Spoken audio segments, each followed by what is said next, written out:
the film I came here with started from a workshop. It was in 2021.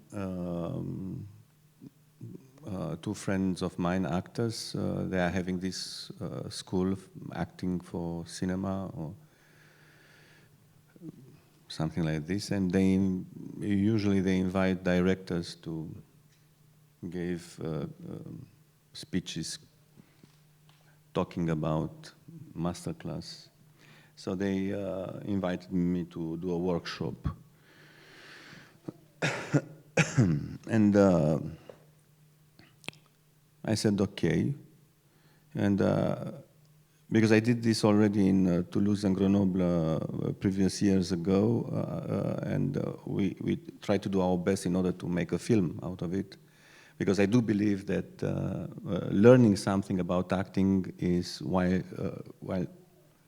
acting, not, I mean, we can exchange a lot of thoughts about acting and what acting is, but you have to jump in the water. You have to, it's like swimming, you know, you learn to swim by jumping inside the water, so. And we agreed upon, and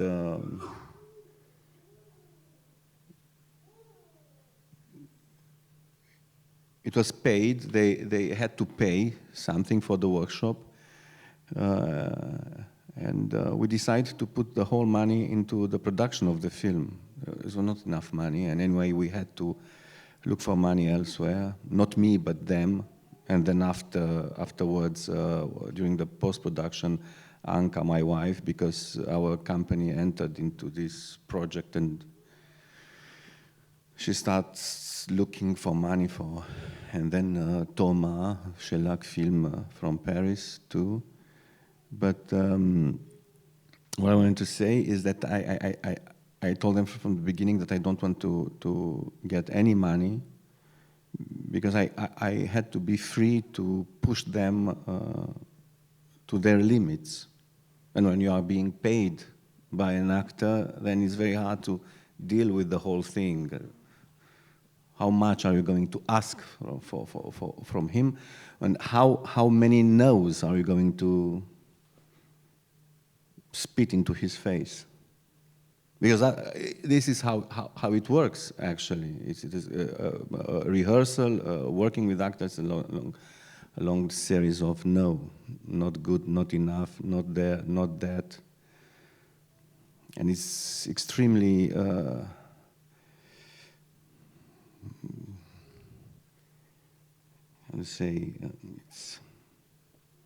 it's not easy to live with so many no's. But the fact is that when I accept a proposition, or when I say it's good, and this is bankable. And if it's not good, I say it's not good. I don't have the quality of those directors who are coming up with something like, they're very interesting, but let's try a different one now. I cannot say this. I say it's not good, period, full stop. And this is very hard. But I realize that even if it is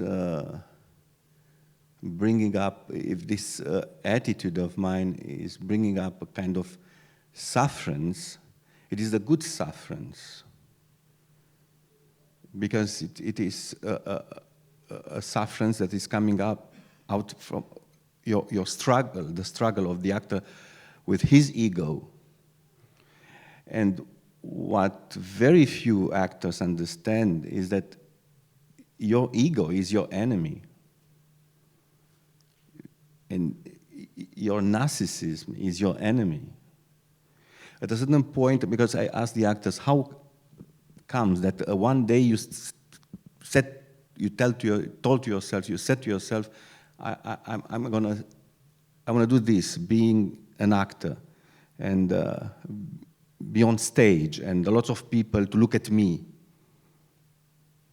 Because it didn't occur to me. I mean, people looking at me like right now. I want to do this. I want you to look at me. how precious do you think you are? So this kind of narcissism that is haunting all the artistic domains, all the artists of any kind of artist, is your enemy, and is the one you have to fight during the process of being in front of the camera. It is about being there, which we are not in the everyday life. I ask actors to come to the casting, and I told them, no, just read the text. Read the text. And they cannot read the text. They cannot follow the punctuation. They cannot follow the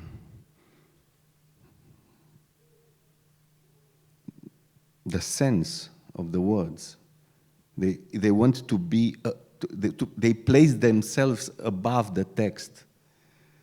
And this is extremely painful for me to hear this. They cannot read a text.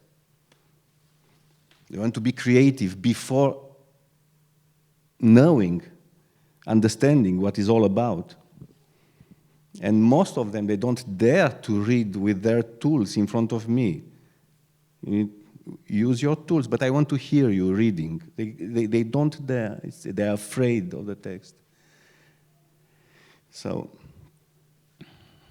I usually tell them not to act. I ask them not to act. And they said, some of them are coming up with, so you want me to be like in the real life? And I told them, no, because in the real life you are lying, you are cheating. And this is what I don't want to have. I don't want you to cheat, I don't want you to lie. And this is a very, very important thing to stay with, to meditate upon, because it's something that is opening doors. That's why when I first did my first workshop in Grenoble in France in 2008,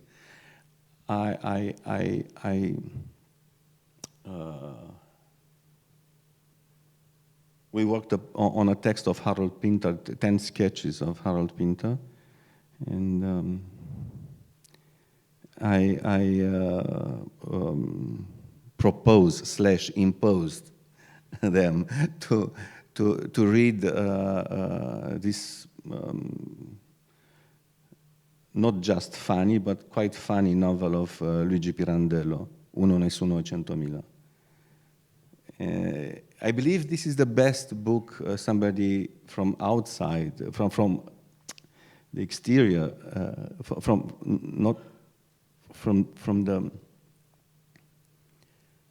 a non-actor wrote about acting, and it is about the real life. It's about our fears, actually. So I keep on doing the same thing on, and so I did the same thing with these actors and non-actors who paid for this workshop. Some of them left. We stayed like, I believe, 15 or 14, and we start working and talking about the way we experienced 2020. And this time I said to myself, now I'm going to try to do some kind of experiment. It's it's more related to education than to acting or cinema. I said to myself, and now I believe it's false, but I had to do this. I mean, to do this experience, to experiment.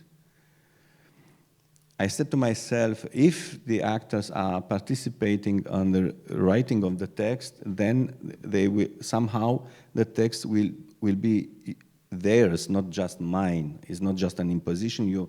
We are together from the beginning of the text. It's not quite like this. Some of them played this card, some of them not. I didn't take in account the fact that people are hiding their real face. And anyway, they tend to hide their real face, their real stories. And it is not an easy job. An author is, you are an author if you assume that you are,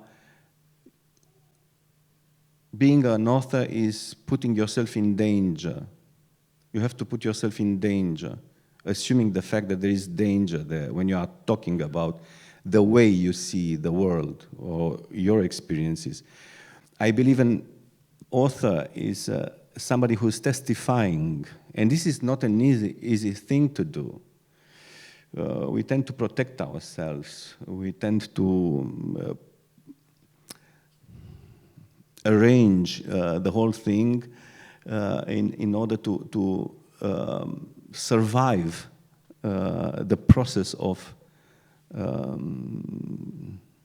testifying, which is the act of creation, which is not creation, is just restoration. You just restore not an event, but your perspective on an event. It's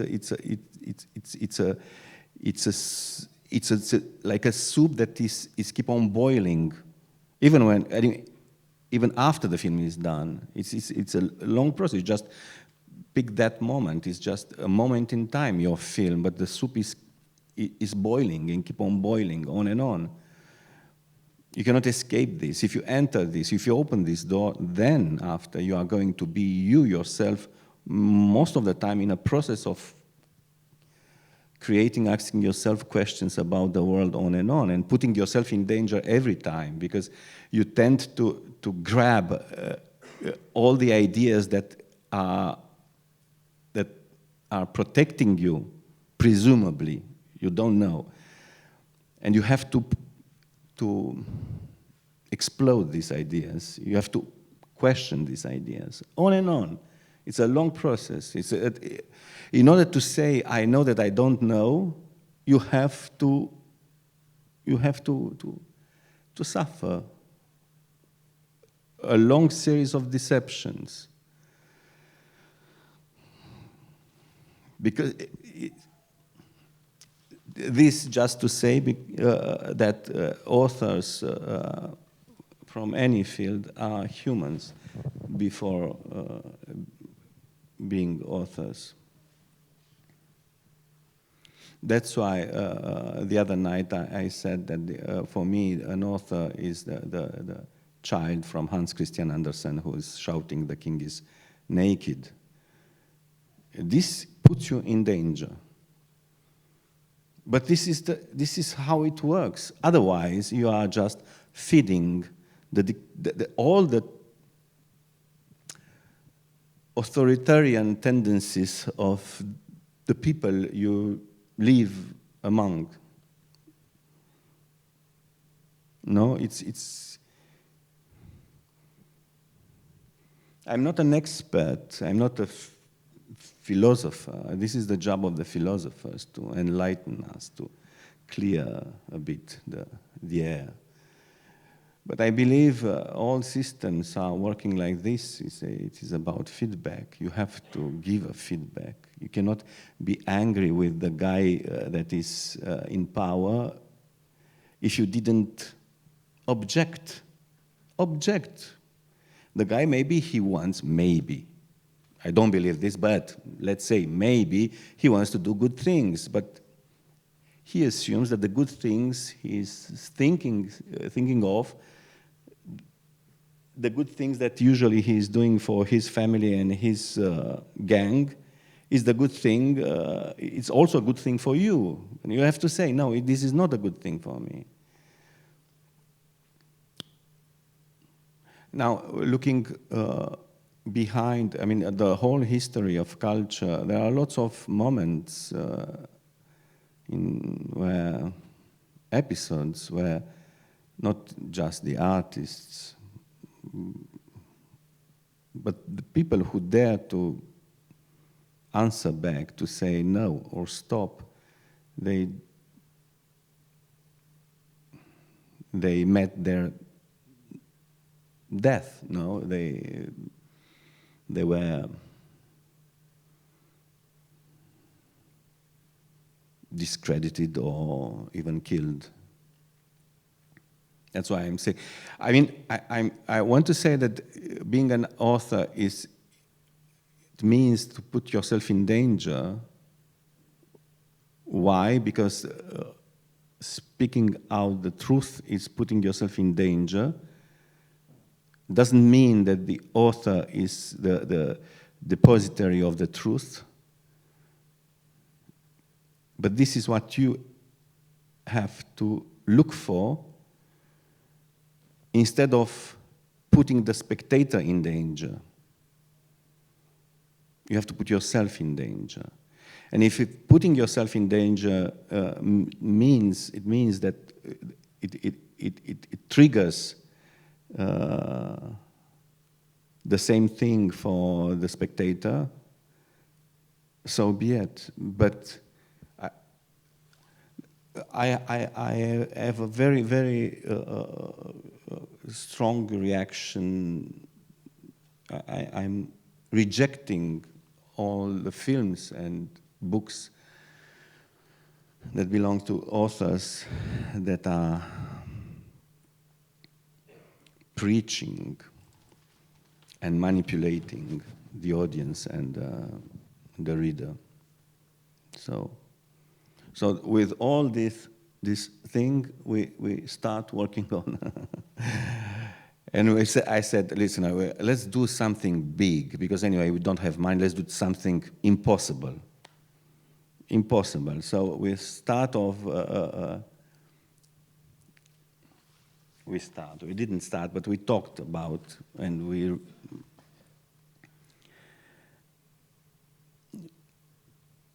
to adapt 3 dialogues of Plato. Phaedon, Phaedros, and come si chiama? Symposium. I mean, being pompous to the end. I mean, the extreme limit of it have been impossible. We just forget about it. So we came back to stories, things, episodes of our lockdown period. But the text, the dialogues you written with them, or you written after working with them, you written for them? First, I said to myself, every one of them put some money. I believe it was like 3,000 euros everyone. It's a lot of money in Romania. And some of them didn't have the money. They give it little by little anyway. Money entered the production. And I said to myself, if they are here and they put the money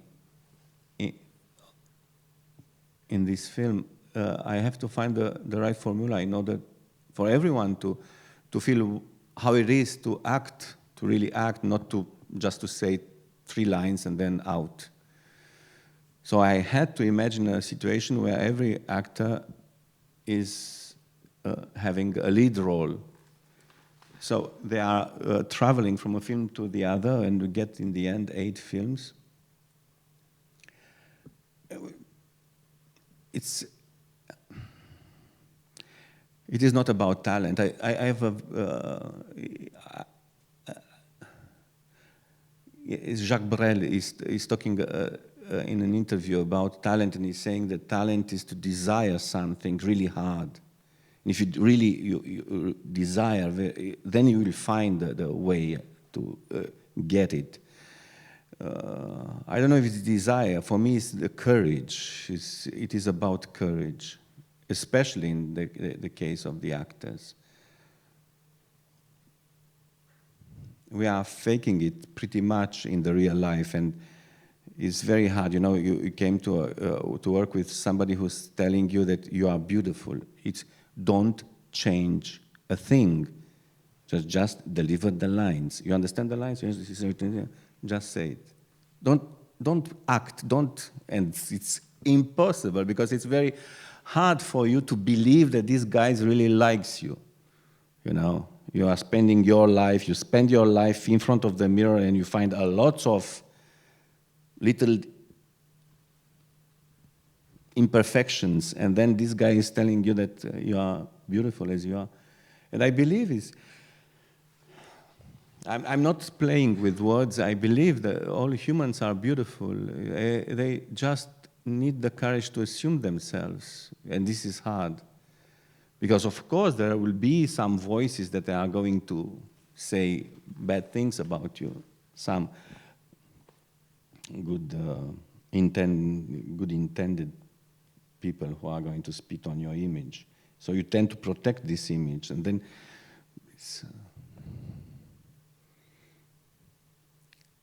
there is nothing more powerful that, in my experience, of course there are lots of things that are amazing in this world. But for me, in my experience, I didn't find something as powerful as, like the French are saying, le non-dit du regard, the things that you cannot put in words, in the gaze of a human. Because there lies all his history of sufferances and fulfillments, partially fulfillments. And this is why I keep on making films. I'm coming from painting, and I switch on film when I was in Geneva at school, because I wanted to learn something, and I found that cinema can be exciting. Because I saw this film at the beginning of the 90s, Stranger Than Paradise of Jim Jarmusch. It was the photograph of this, the photography of this. It was, I would love to do this. I mean, moving pictures, but like this was the trigger. That's why later on I made this short film, Cigarettes and Coffee, to salute Jim Jarmusch. And there was Jonathan Romney in San Sebastian asked me, well, the scene at the end of the film is coming from, it's a reference to Bergman? No, it's a reference to Atome Goyan, Exotica. And not just because of the visual, because of the substance of the story as well. So we talked about our experiences during the pandemic, and then I tried to imagine the couples, because it's always about couples. It is about one and the other. It is about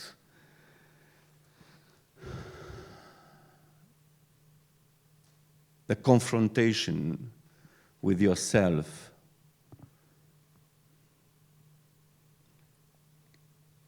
And then we search for the stories, and you do this and that.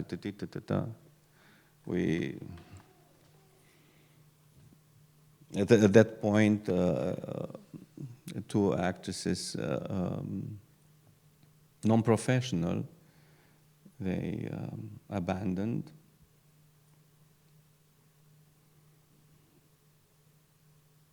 And I asked them to work on the script. I said, we don't know how to write the script. Write it. I don't care. You write the script, but we didn't do this before. So what? So what? Write the script. Do you like movies? You've seen them films? Just imagine how this might be to write a script. So they had to do it, and they did it. And then after I supervised the whole stories they wrote, and in order to have my script. And for the last film in this series of 4,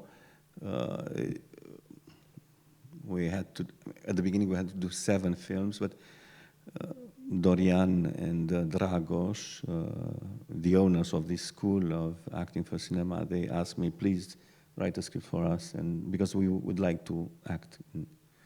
So I wrote the last story, and we asked an actress to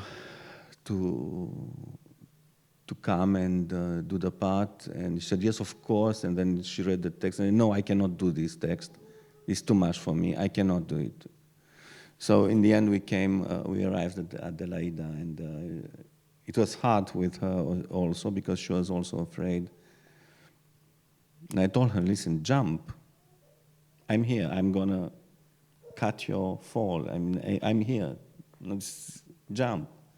And he had the courage to jump.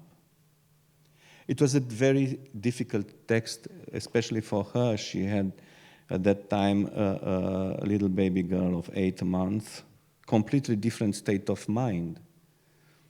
Not the one that allows you, I don't know, but she was.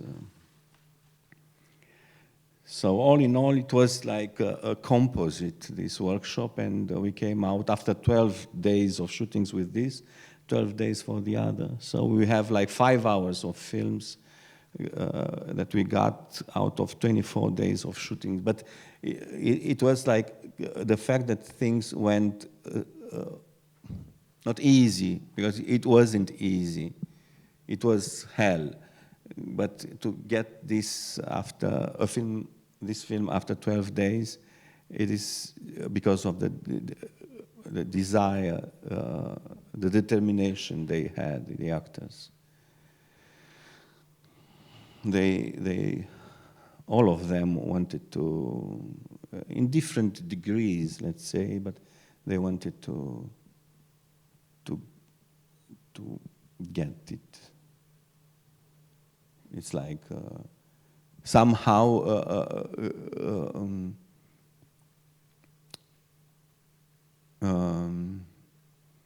in a way behaving like a director. I believe, I don't know if the other directors agree with me or not, but I believe they should, because it is true. You don't make a film, you steal a film. You steal the film, you steal it from life, from the crew, from the producer, from everybody. You have to steal it. You are like a thief. You have to cheat on everybody. You have to do this in order to get your film. You have to play different roles, to talk like this and that. And it's a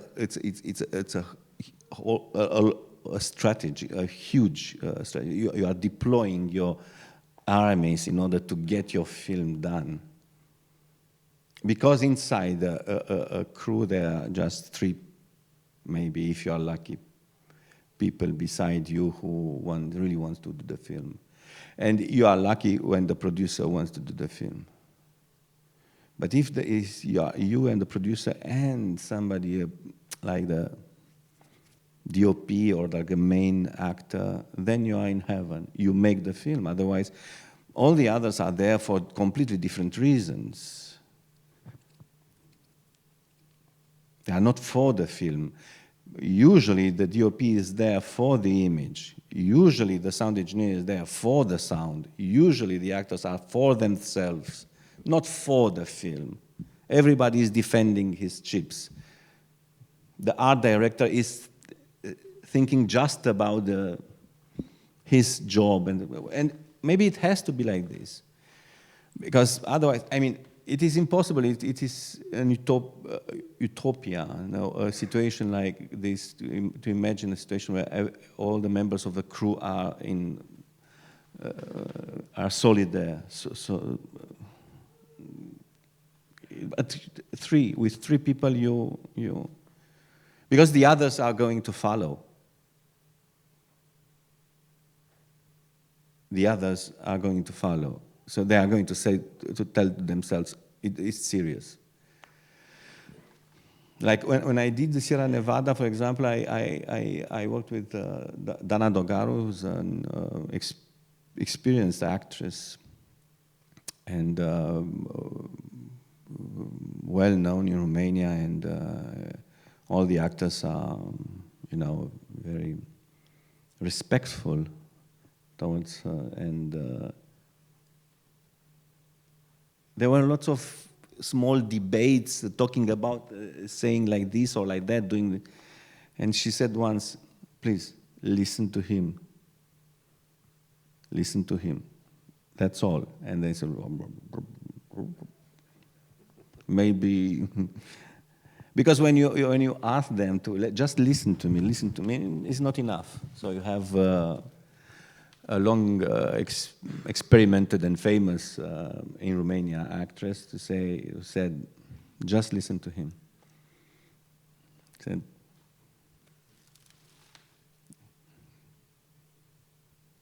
but anyway. For example, with Mom Croc, the texts were already there. You work in a different way? Yeah, Mom Croc was really hell. I mean, if you ask me how it looks like, hell, it was this. At a certain point, we even asked a priest to come. No, it's true. It is true. It is why? true. But There were demons. There are demons in this house. No, really, I don't know. I mean, let's define demons. It's a really, really, really, really bad energy. I was bleeding through my nose every day. It was really low frequency, something really heavy. And one of the actors was being caught like for 2, 3, 4 weeks inside something that looks more like an Ouroboros than anything else. Lots of tears, sufferance, because of the demons. Yes, but you start working with them before shooting. In Yes, this process, everything was like that, even in the starting? No. At a certain point, things went wrong. And in fact, at the beginning, I called him Hugo, who is playing the politician, and who had this very serious problem that I cannot name, I cannot define. Just the expression of it I have in my mind. At a certain point, I called the ambulance. I had a very high tension, like 19 with, I don't know, the other one very low. I was really bad. But anyway, and I asked him, listen, how about making a film? Because I met him during the workshop in Toulouse. Him and Diana, who is playing the wife of the general, and Agathe, who is playing Madeleine. Agathe, I met her in Grenoble, and Diana and Hugo in Toulouse. And I asked Hugo because I needed another actor, and he sent me a list of 6, and I said, this is the second one. Who is this guy? He said, this is Frederic, and I gave him the telephone number, and we spoke on Skype, and they said, this is the man, this is the girl, the line in Mulholland Drive, this is the girl. I said, yes, this is, and then you came to Transylvania. We don't have enough money. We're going to stay there 2 months, and we are going to do this We are going to enter hell because I want to do this text. And I want to work on the text from the moment you're there. So I don't know who will be who. We are going to read the text together. I want to, and to point out what you understand, what you don't, what I understand, what I don't understand. And they came and we started, and it was like very, very heavy. From the beginning. From the beginning, because it's a text that pushes you as actor towards your memory, inertia, the stage, theater, grandiloquence, and for example, at that moment, you never thought in changing the actors. You just kept it was just one actress. She couldn't do it, and we had to replace her after 1 week, I believe, at the beginning. So I replaced her with the one who's Olga in the film, and it was a good choice. Unfortunately, because I don't like to change. No, I'm a heavy animal. I mean, you can see I have a huge inertia. I don't know how to tell them, in fact. But actually, at every film, I change an actor, at least. But you have to. Sometimes it is. Yes, you have to make sacrifices. It is something that is having to do with the position that they are picking, choosing. Actors coming to casting, and then they got the role, and then they are relaxing themselves. But no, this is the beginning. The fact that a director is asking you to come to the casting is because he believes you can be that character. And then he has to see if he can match you with the others, to have a place inside the whole team. In a story, I mean, not. And then, for me, it was at least one in every film that I had to change. Even in this last one. And for example, the first story in this one was supposed to be played by a different actress, a non-professional. And she came, it was the first day, it was one day of rehearsals and 1 day of shootings. And if we cannot, we'll do the effort and we'll have another day, but not more. In this film that is here, 2020. It was the first story. But 1 day of rehearsal, after all the work you have done. Yes, after 3 weeks of workshop, 1 day of rehearsals on the text, just focusing on the text, on the situation, and we are in film. We are. So the first day of rehearsal, she couldn't deliver anything, and crying and and then the next day she came and started crying from the beginning. I understand it is not easy. I don't beat them. I don't insult them. I am doing worse. I say it's not good. Not good. No, it's not good. It's very hard to receive. Yeah. But I don't say it's not good and then I'm waiting. It's not good because this is that, pay attention to this, that. But it's easy to say, it's very hard to do. And at noon, I told her, I believe she wanted me to take the decision. She could have take the decision the day before. She knew already that she cannot do it. And I took the decision. I said, stop. From now on, we are losing money that we don't have. And because because it was a crew made of actors. I mean, all those were at the workshop. They were helping with the makeup, with the hair, with the clothes. They came with their clothes and with like 3-4 options, and I choose the clothes like this, like that.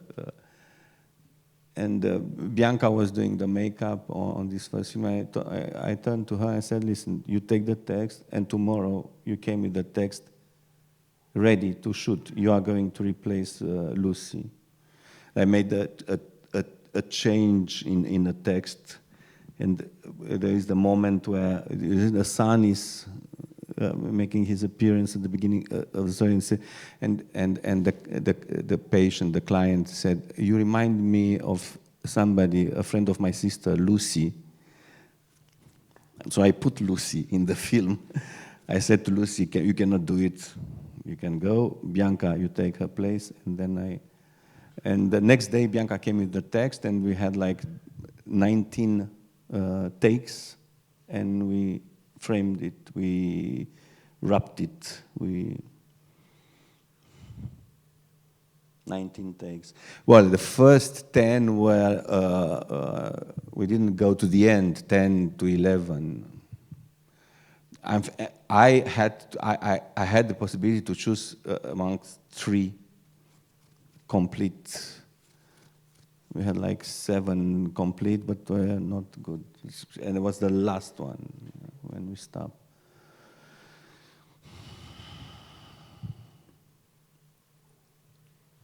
Now, any particular question before we go on? Good morning, everybody. We were talking about Malmkrog. I'm curious to know a bit more about the process, mainly on timings. You said you sat down with the actors to read the texts before. You sat with the actors to read the texts. How many days was that process, and then to get it on the script? Can you talk a bit more about that process? All the actors that came, they knew the text, because I told them, listen, we're going to shoot this text. So they had the text. And precisely this translation was a new translation that I found to be good, not just good. I really liked it. With my Romanian ears, I mean. And when they came, we started the readings, and we spent like, I believe, a week reading, making, taking, writing down all the observations and reading it inside this manor or at the hotel and different places, and coming up with propositions of any kind, and everything was written down. And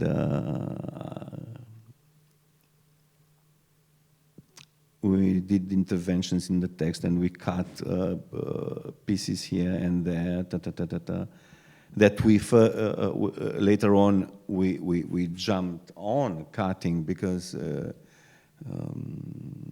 Hugo couldn't do the part, and I had to make interventions, very, very, very violent interventions in the text. In the 3 dialogues of Solovyov is like the first one, and the main, the one who's leading the dialogue is the general, and I changed.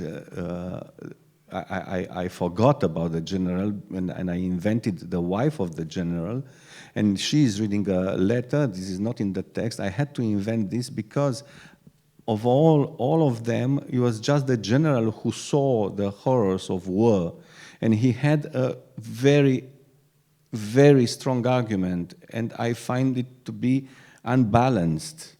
He says, just the one who was there. And I said, no, the dialogue is going to take place between persons who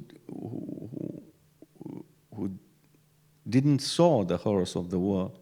So that's why I invented the wife of the general. She's defending him, she's reading the letter and so on. The second one was the politician, and the third one was the Mr. Z, who is Solovyov.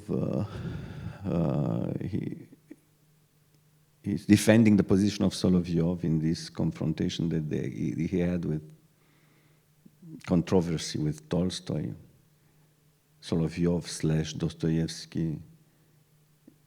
And the third part, the second part was the politician, and this is a long text. I like very much this book for lots of different reasons, and he couldn't do it. He couldn't learn the lines. I have to say that for everyone who's an actor, this is really not difficult.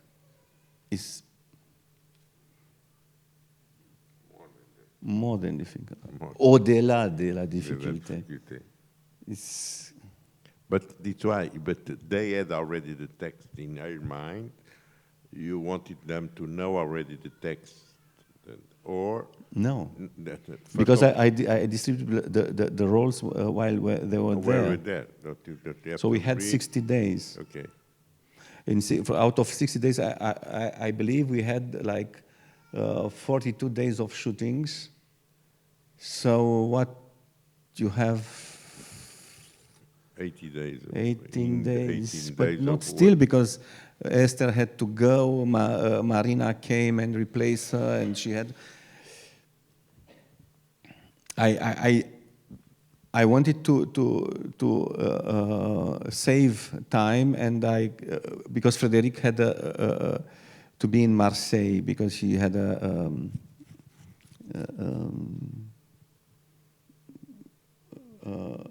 play to do there in Marseille, and he came like 3 days later, and we started without him, and we talked about it, and and then maybe he might be the politician. So I called him, Frédéric, learn the politician. Just read it and try to, not to learn, but accommodate yourself with this character. And then he came.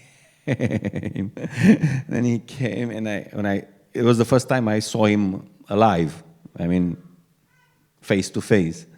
I said, no, you cannot be the politician. You are Mr. Z. You have to. He came and said, I learned half of the text. You have to learn the other one.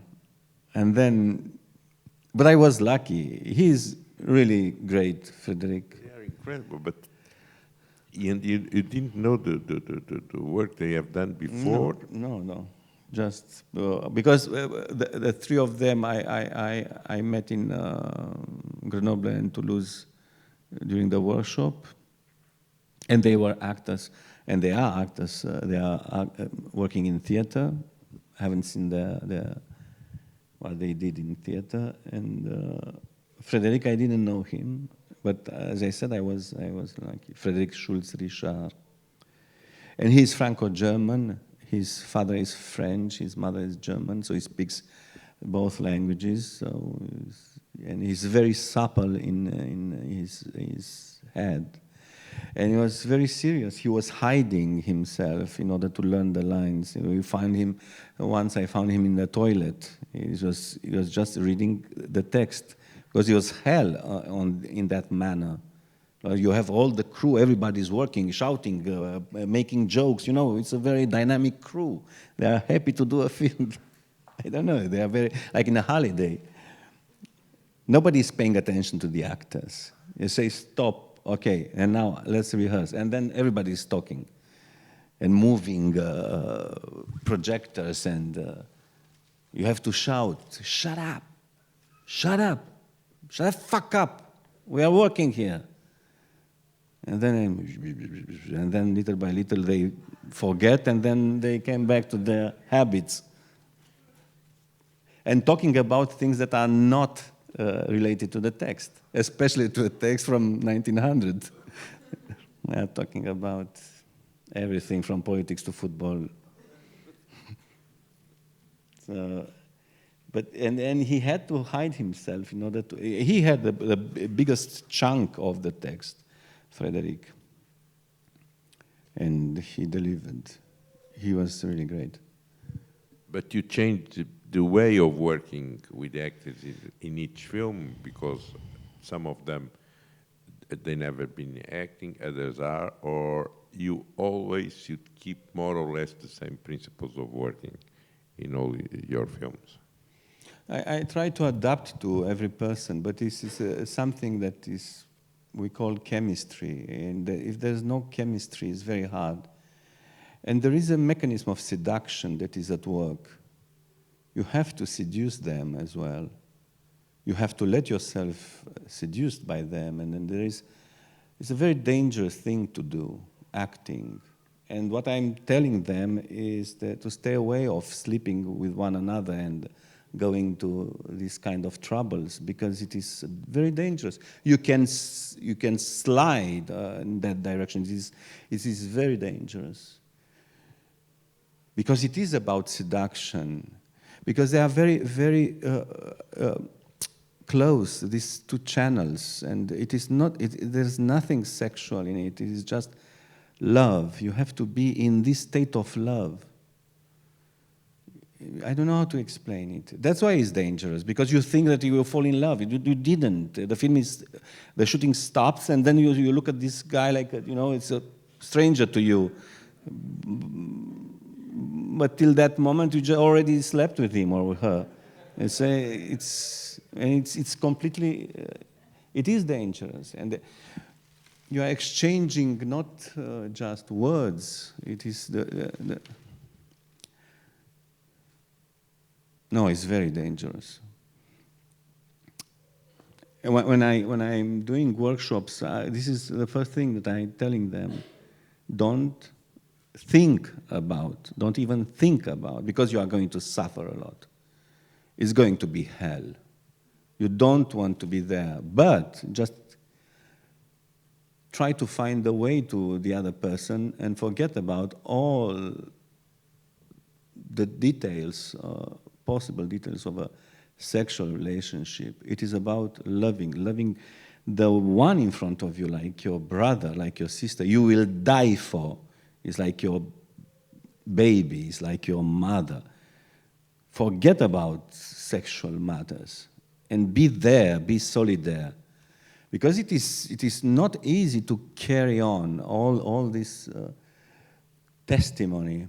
It is not going to happen at every line, but from time to time, as a gift from God, the ineffable is going to produce. But if you don't aim for that ineffable, it will never happen. You will come back to your tools, old tools. I mean, there's no tools, you cannot think of acting in terms of building up a character like they use, they use this formula in Romania anyway. And there's Truffaut, who said once I believe in La Nuit Américaine, cinema is c'est faire du vrai avec du faux.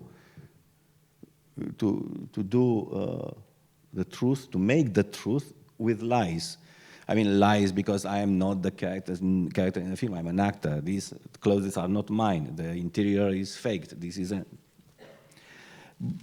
I know what he wanted to say, but this is just the epiderm of the film. It is what you can say without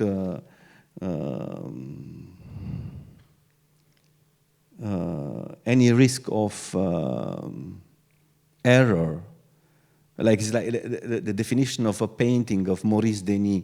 A painting is the rectangular surface of canvas covered with colors after a certain rules.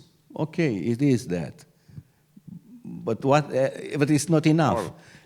It's the same with Truffaut. He's saying this, and he's right, and Maurice Denis is right, but there is a different level. That's why Godard hated that film, said it was all false. Yes, but Godard. No, but the way Truffaut wanted to show what was the cinema was false. I have a problem with Godard. For me, there are three kinds of films. There is propaganda film, there is author film, and is auto-propaganda film. And Godard is auto-propaganda film. Yes, but we can go. So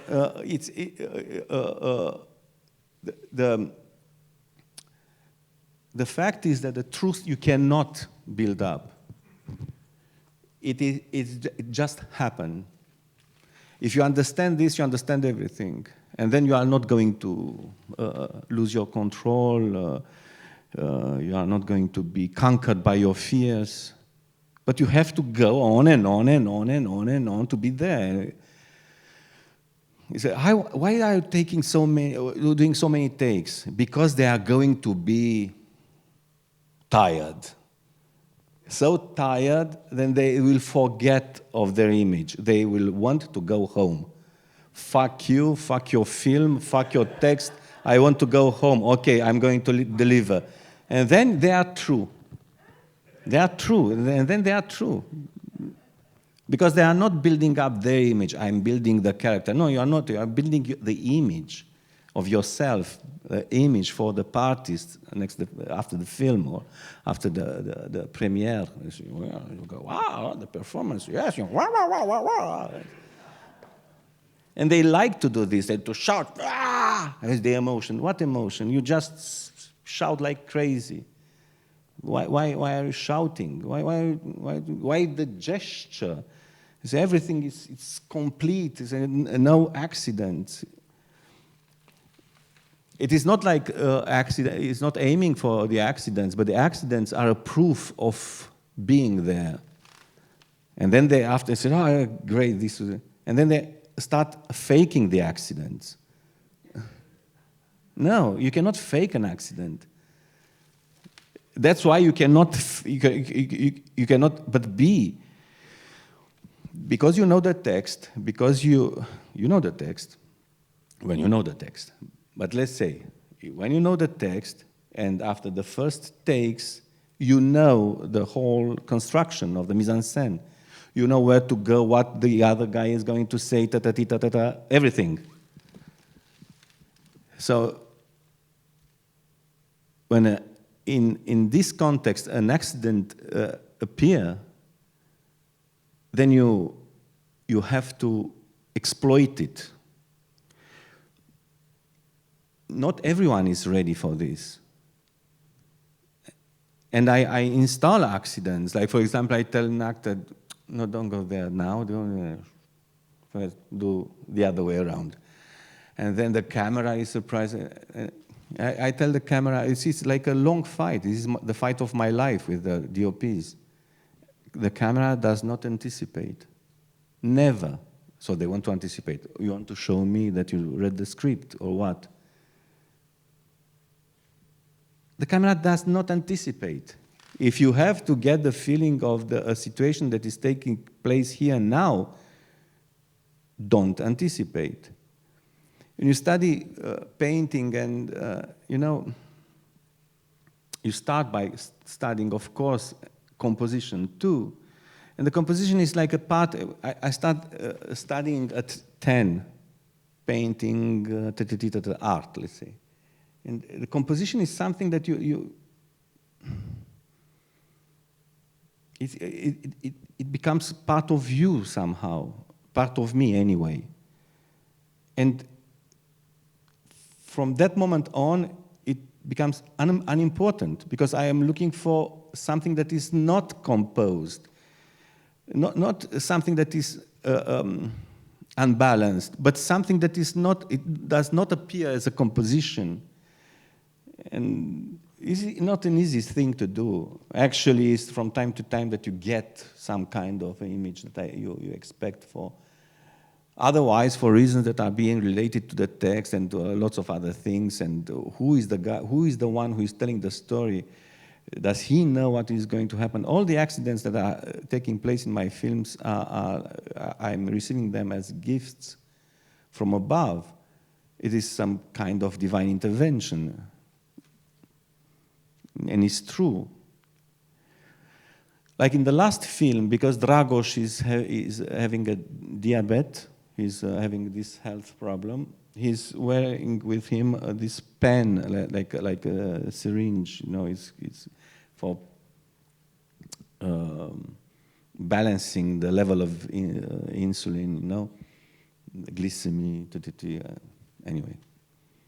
And I said, oh, I'm going to build this sequence. The inspector is there in the room after the interrogatory, and the telephone is going to beep in order to tell him that he has a problem and he has to solve it. And it was one take, two take. At a certain point, because he was moving the coat on and on, the pen just dropped, and the telephone beeped, and then the pen, and then no pen, and I was there looking at the monitor and said, I was praying, don't say stop, find the pen, find the pen, find the pen. And he didn't stop, and he found the pen, and I was the take I used.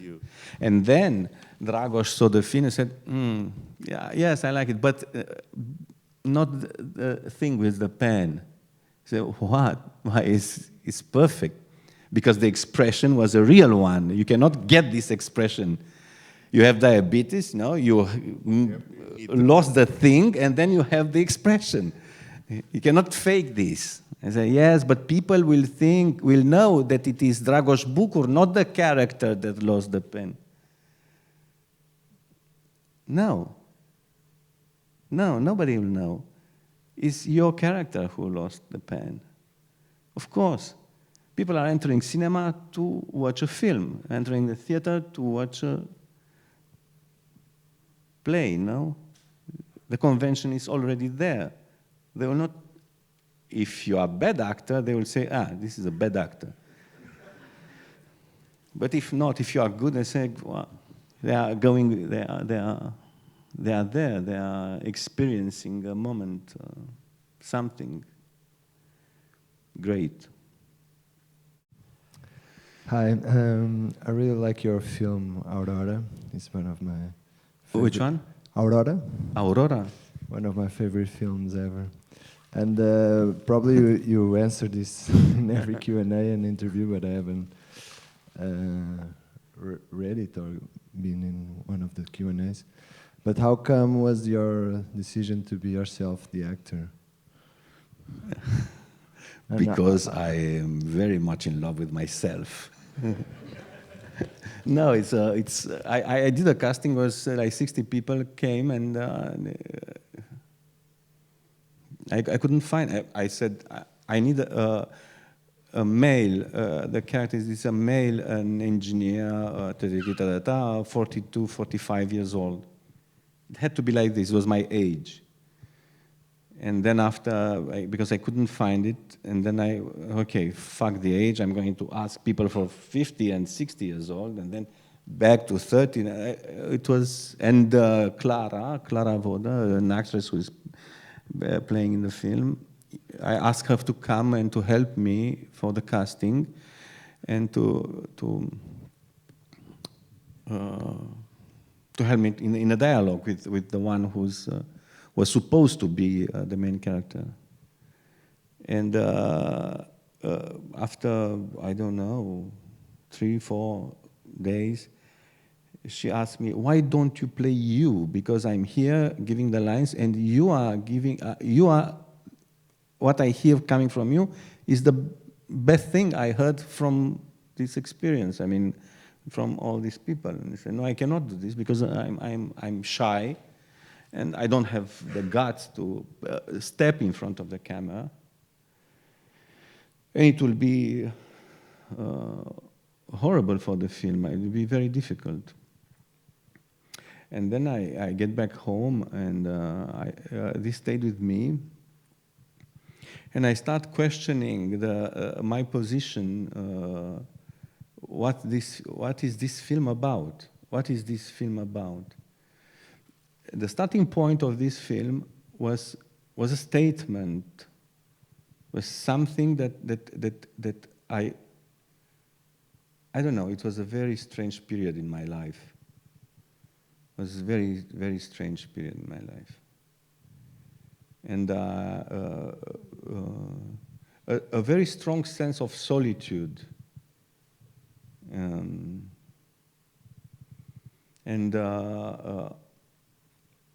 Solitude due to uncommunication, lack of the problem with communication, which I am experiencing right now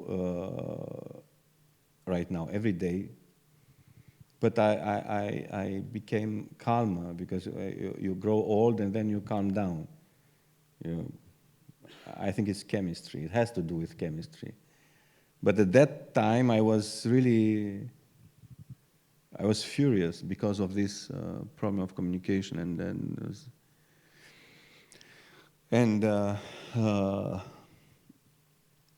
I come up with this thing that I would like to make a film about.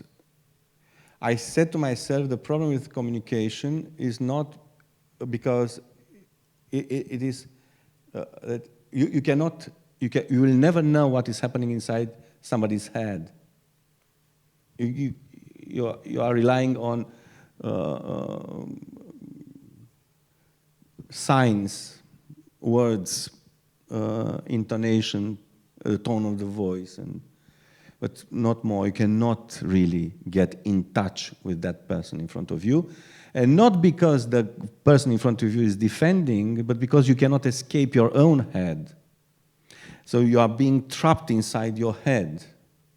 And this is what triggered the script. And then I start traditionally asking people to come for casting. And I was wrong. I realized this after Clara told me to try and I thought, but in fact, if I am, supposedly, this is a man who is a prisoner inside his head. How come that me as a director, I'm in a position to direct somebody entering supposedly inside the head of a character and directing him from the exterior? Well, was a contradiction somewhere. I said, no, and I have to do it. And this is horrible. Because to be true to myself, I had to do it myself. And it was something I wasn't prepared for. And then I said to Clara, okay, let's try. Because if I suck, I stop.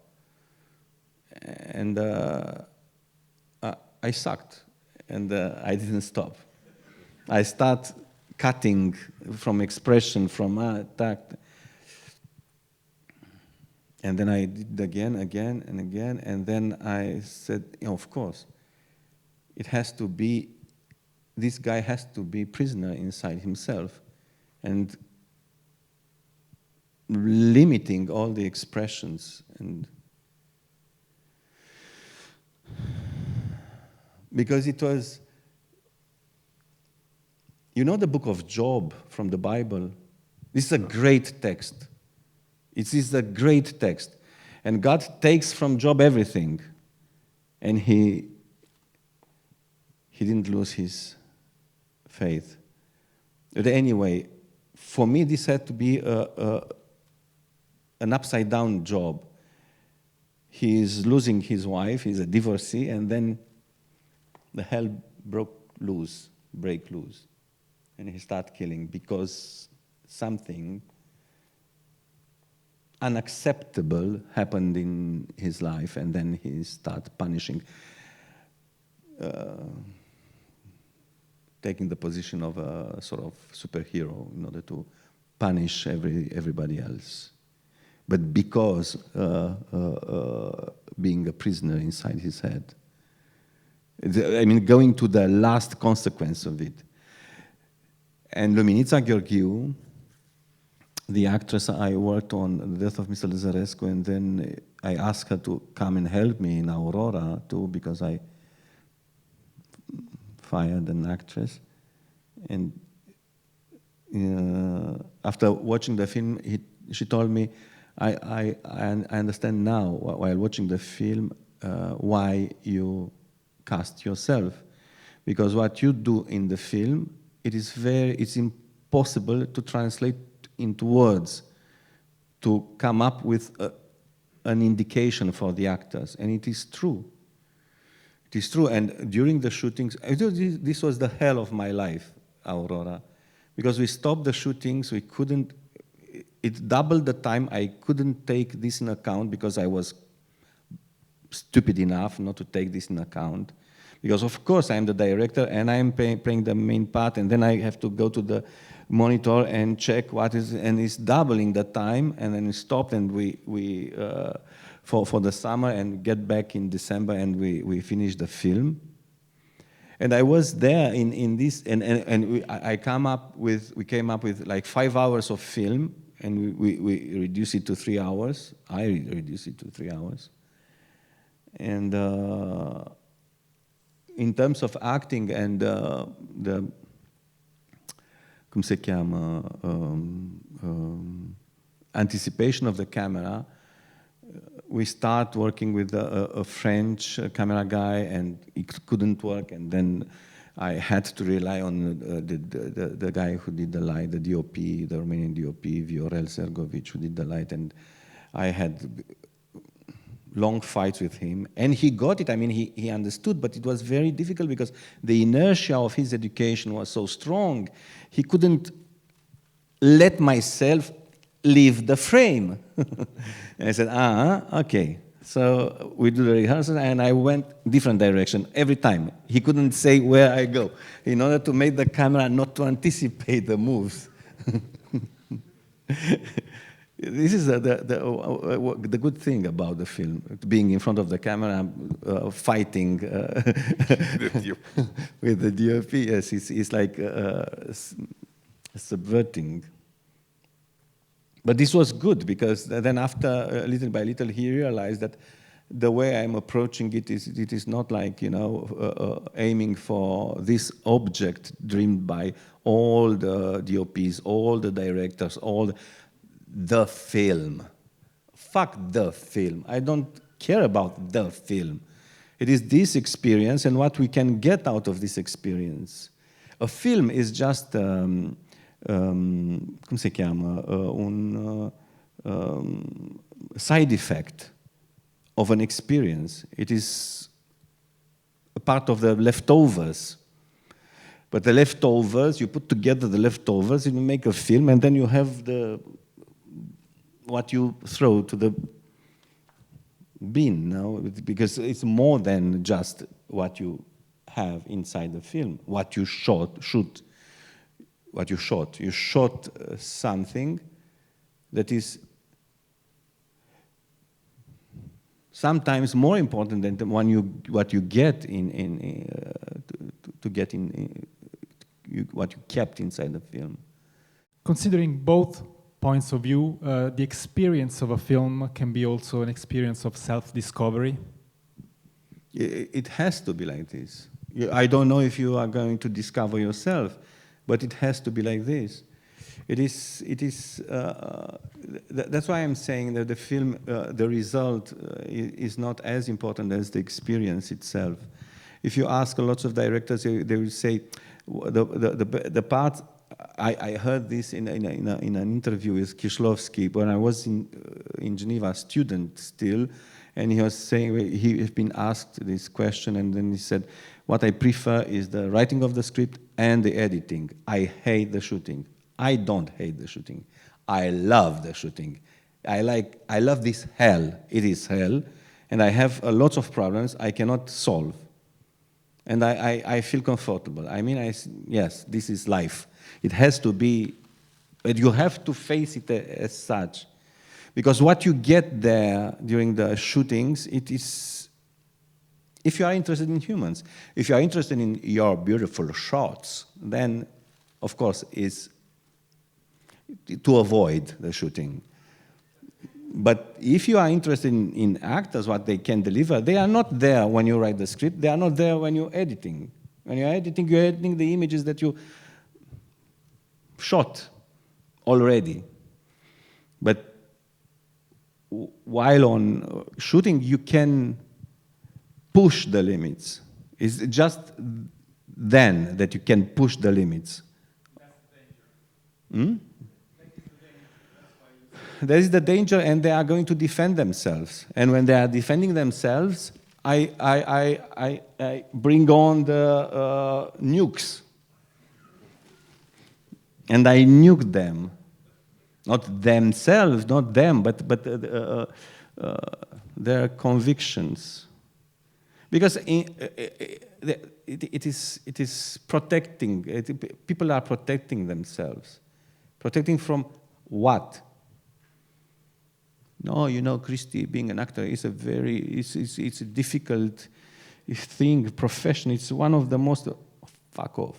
And those people who are saving lives on the battlefield, it's easy. This is easy. You, actor with flowers and glory, this is difficult.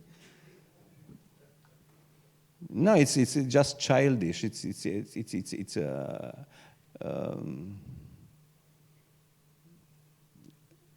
Come si chiama? L'amor proprio. L'amor proprio. How do you say in English? This love for yourself, l'amor Yes, proprio. yeah. It's self-something. It's yourself. Self-something. Self-love. Self-love. It is, yeah.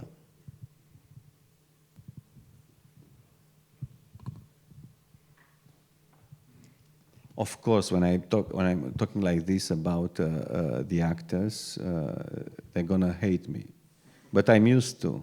But this is something that they know. I'm saying things that they already know.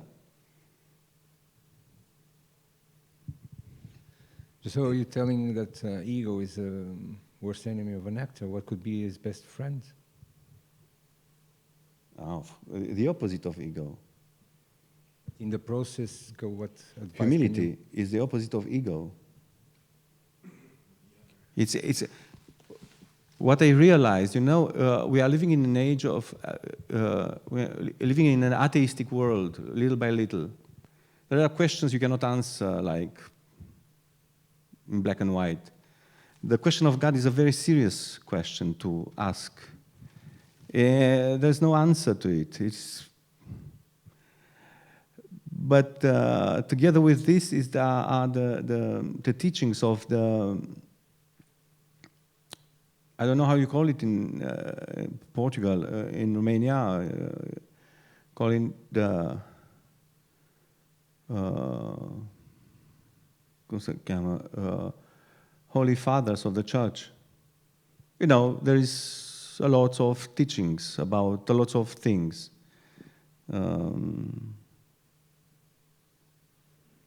And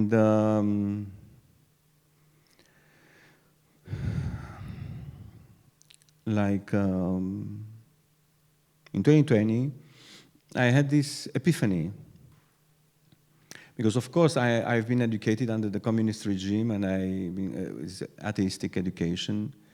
And we called all these teachings of the church being obscurantism and and of course never open the book. And then when you start to open the books, you realize that there is something there, and there is something very serious there. One of the Romanian monks that spent like 14 years in a communist prison, and he did survive, and he was saying something about, he said, that helped me think about these things. He said, you don't have what you have what you give.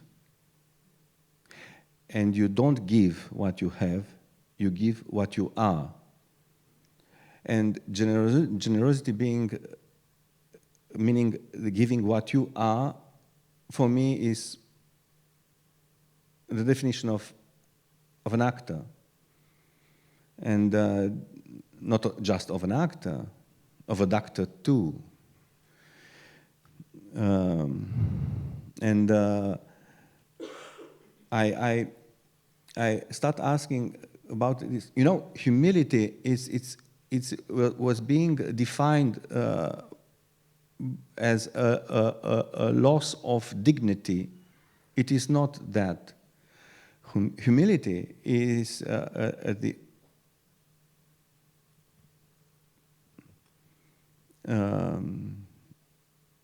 in a Romanian term is of a Slavic origins, is smerenie, and smerenie is having inside the sense of a measure of yourself, knowing your measure. It is, humility is like really, but the problem with this thing, you cannot be humble if you are carry with you your sins.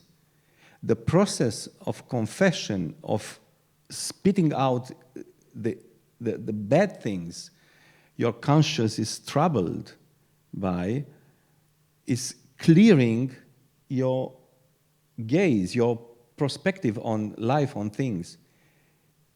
You become lighter and you can see. See what? See that your fears does not exist. They are not real. And then as the actor, you can do things. It's a very tricky thing. It does not apply just to the actors. It applies to the scientists as well.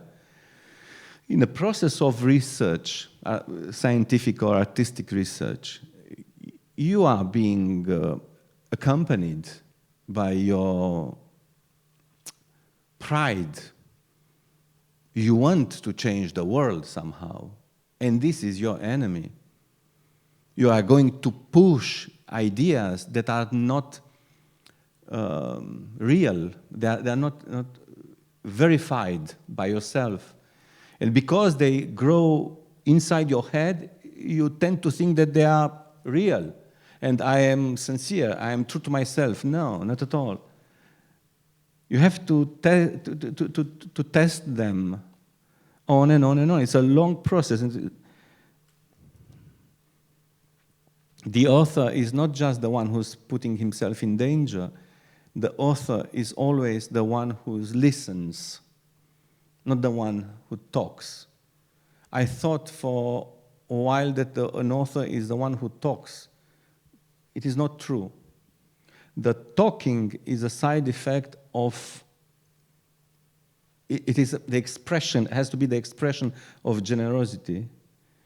So what you are talking about, you are giving the others, it has to be you, not things that you heard here and there, and blah, blah, blah, blah. And then you are like a trumpet, you are delivering stuff. So, for me, anyway,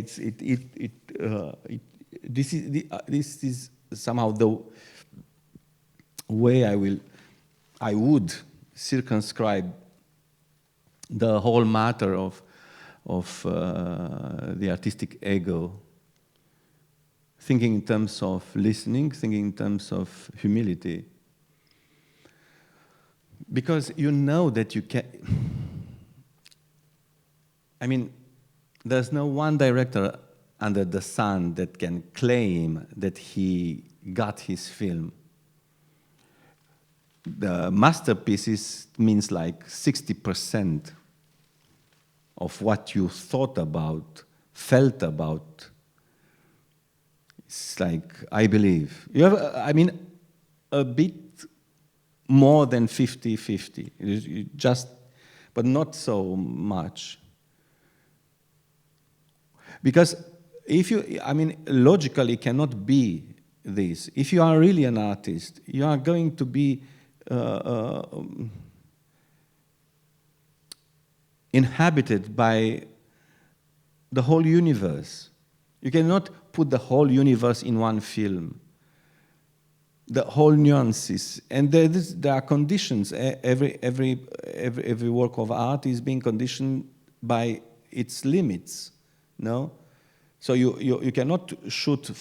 I'm turning the camera in this direction. I'm turning the back to that direction.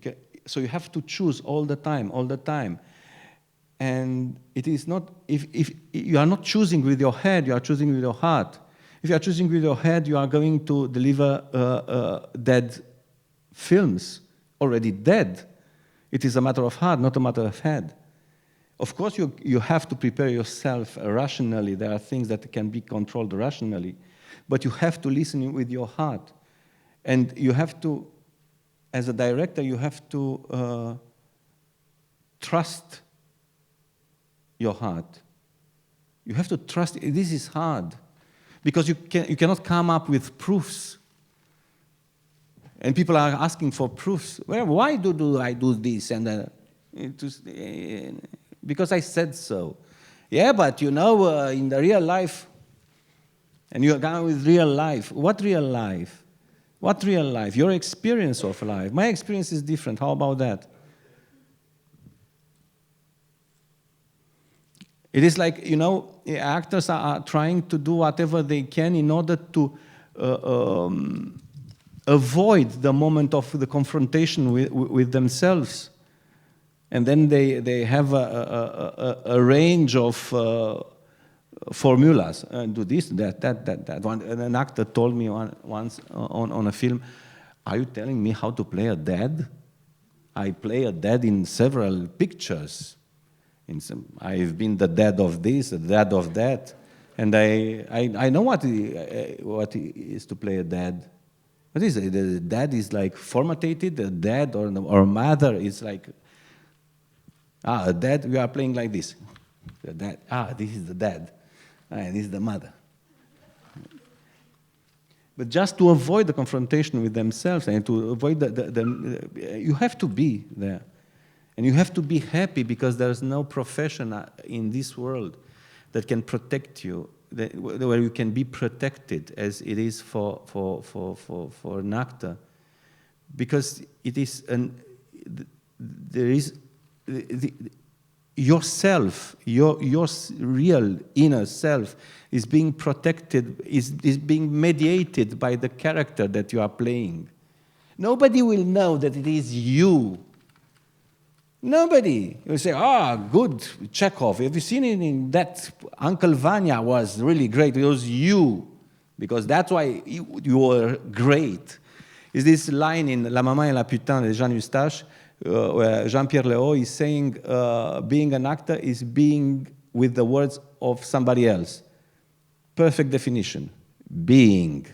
Emphasis on being with the words of somebody else. Being. You have to be. In the real life, you cannot be. You have to pay attention to a lot of details in order to protect yourself first. But on the stage, you have the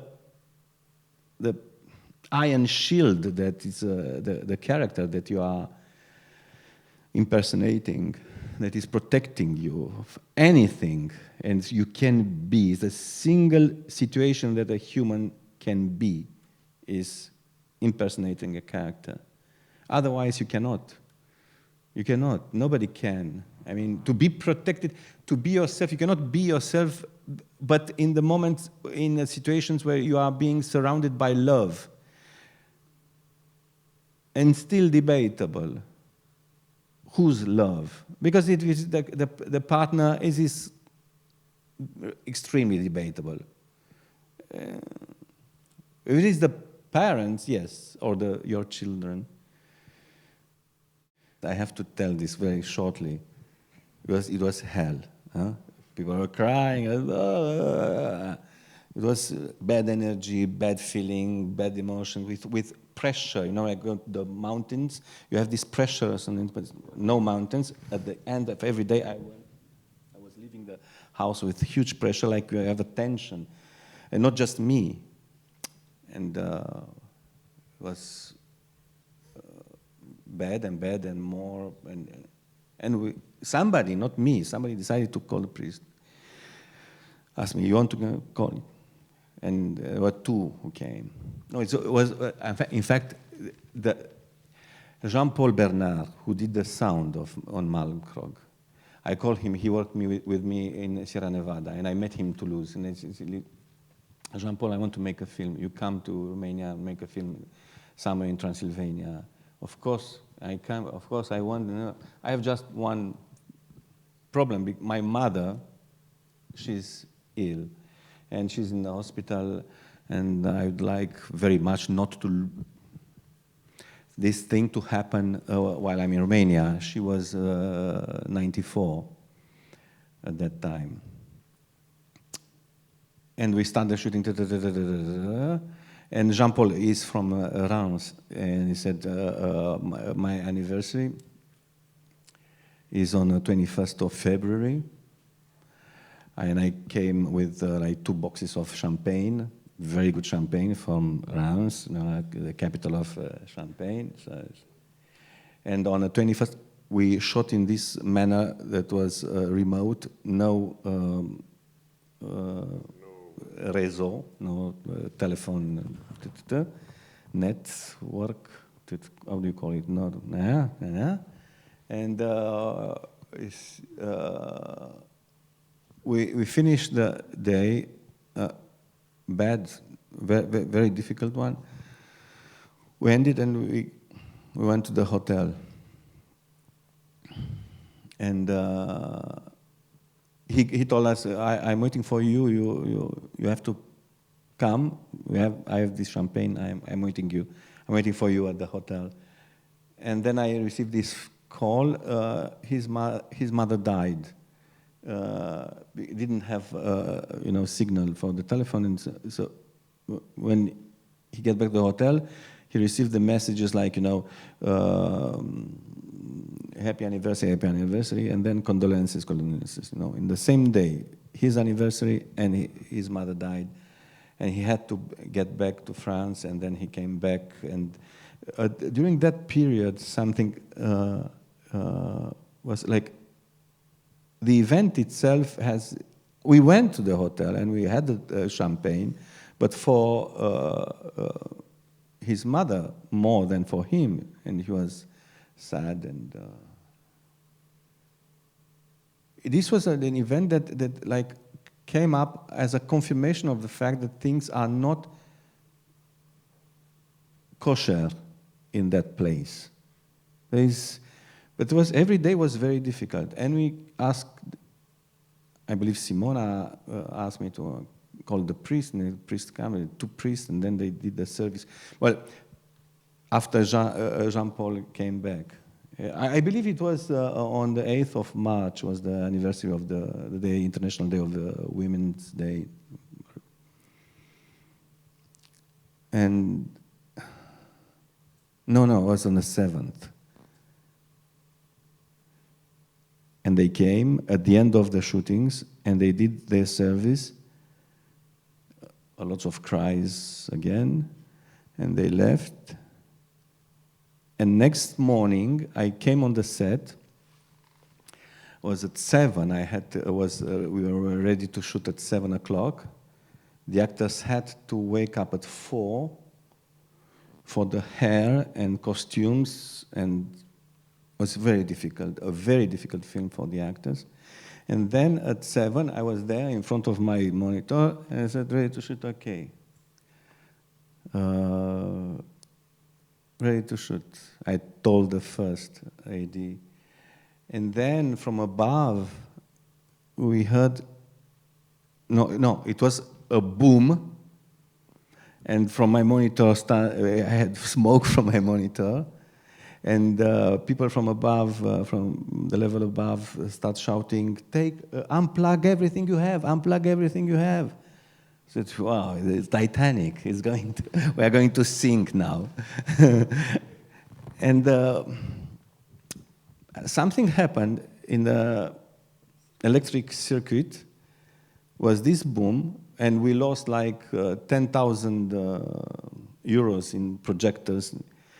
they are protected by a thing. I don't know the term in English, but this thing was still good, but the lamp was no explanation for this. And we asked the guy from electrical to come, and he came, and he said, no, it's okay, it's not from us, everything is clean here. So, about the demons in that house. So this was what happened with the priests. And then after, some said, yes, we didn't have to call the priest because and this was the administrator of the manor. He said, you didn't have to, because I can arrange with them myself. With whom, Mr. Nelu? With whom you can arrange? You know, Mr. Cristi, is the demons in the house. What demons? I don't believe in demons. This thing does not exist. Said.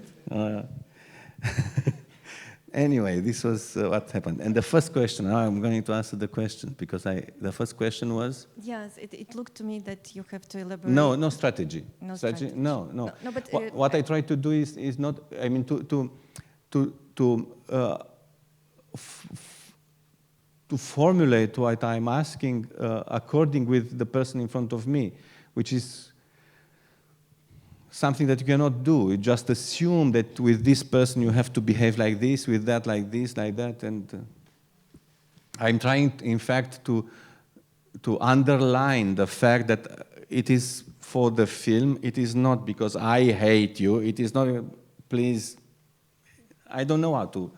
In fact, I don't know how to work with actors. I believe there are directors who really know how to work with actors. I mean, to get what they want from the actors, I believe. But it's just a belief, I don't have proofs. For me, the model was Cassavetes. When I read, there was a book, the Friends of Cassavetes, like Peter Falk or Ben Gazzara, and they were talking about their experience with Cassavetes. They were, I believe it was Peter Falk, who said it didn't give any indication. And I said, yes, of course. And for director, for me, I don't know for Cassavetes, but I believe it was the same. He's coming, his origins, he's an actor. And I want to be the first spectator of the film. I want to get this joy from great acting without acting for this moment. And this is very hard to explain. As a director, you start telling things, and you don't even finish what you want to say, and the other say, I know. No, you don't know. You don't even listen. Because you don't want to listen. Because the fact that I'm telling you this means that you are bad, which is completely stupid. You are not bad, but just listen. We are different universes. If you want to understand something about the film that is inside my head, listen to me and assume the fact that I cannot cover all the things that I have in my mind, in my heart about the situation that you have to play. The experience shows you, the experience of life shows you that the most important things you cannot put in words, the most important. In fact, when you try to put in words, you look like a stupid asshole. Talk about the love that you feel for your partner. You cannot talk about this thing. Or if you want to talk, then you write a poem. Everything that is important all the things that are important for me, what I realized is that all the things that are important cannot be put in common everyday language. You know, to express what you feel, you have to turn yourself into a poet somehow. You have to use, you have to bet on poetry. You have to have the courage on betting on poetry. I'm saying the courage because I grew up at the outskirts, in the outskirts of Bucharest. I wasn't born with a silver spoon in my mouth. So I'm coming from a proletarian family. I'm a very poor family. And I know what is a neighborhood like this. Having the courage to talk about poetry in this neighborhood, what are you, a girl? No, you have to be tough, you have to, football, cars, things. But really the most important things, what I realized, the most important things that you can, if you want to deliver the message, you have to rely on something like poetry. You can stick to haikus if you are good enough. The second was? The second, I think it was maybe a bit my comment, is being with words of somebody else. It's just, have you seen the film? La Maman et la Putain? No. It was shown here. I will. Yeah? Yeah, I will. I'll show it again.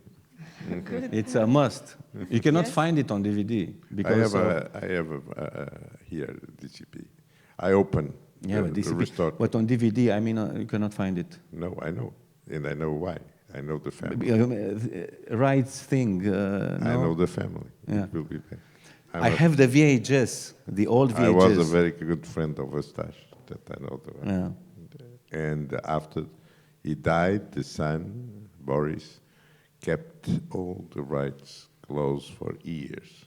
Yes, but if they announce it... To me, anytime I wanted to show, he gave me because I knew his father, because I passed hours and hours with his father talking about Jean Renoir. That's what he would like it to talk about. When my daughter was, it was to be born in Paris, and we talked until 5 in the morning all the time, drinking, talking with Jean Renoir.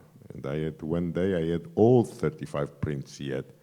He took it from the producer and put it in my scene.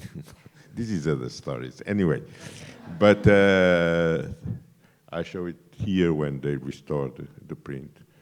But I had the 35 millimeters print as well. But anyway, the question, but that is when will you show the film next time? So that's the question. I program this cinema. Don't I do it in January, for example?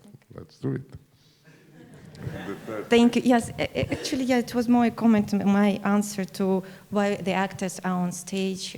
For me, it was not because of the ego, but because of the possibility to exist, the excuse of existing in front of others, being yourself. And the phrase that you quoted from that film, being with the words of others, for me illustrated that perfectly, like crystallized this, my feeling about why I'm doing that, maybe.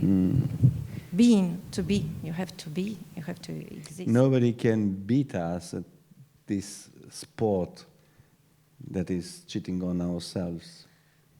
What we try, at least. But we try to exist. You already changed the tone. Yeah, because I'm a person who tries to think. To be yourself, it means that you are going to expose yourself. And this is a huge task. It is about confidence. It is about trust. And yes, but be yourself not in the life, but on stage. On stage, because yeah. I have the excuse. There are some facets of myself. It is what I noticed myself. But from here to there, from this observation to the actual fact of being, this is a. Are you sure? I'm not sure of anything, but. See. But if you are going to, what cinema does also, the whole process is complete when you are in the cinema and you are watching the film for the cinema as such, but the relationship that the actors are having with the films they played in is a relationship that is complete just when you are in the cinema and you are watching yourself on the screen and you are discovering yourself. If you don't discover yourself, it is a bullet that you just you just miss the target. It just if you see on the screen a person that you recognize, it means that I tend to think that it means that you are not there.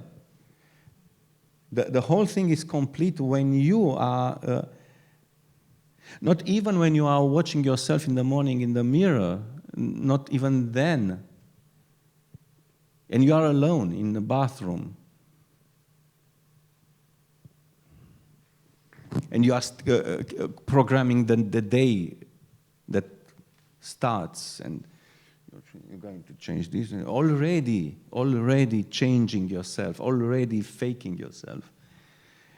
The extreme situation that an individual can be put in are those that are related with the death of the dear ones. And because it is something so big that your ego just vanishes. It's like there's no ego anymore. And then you talk like a human. Otherwise, you are on a battlefield all the time. This life is a battlefield.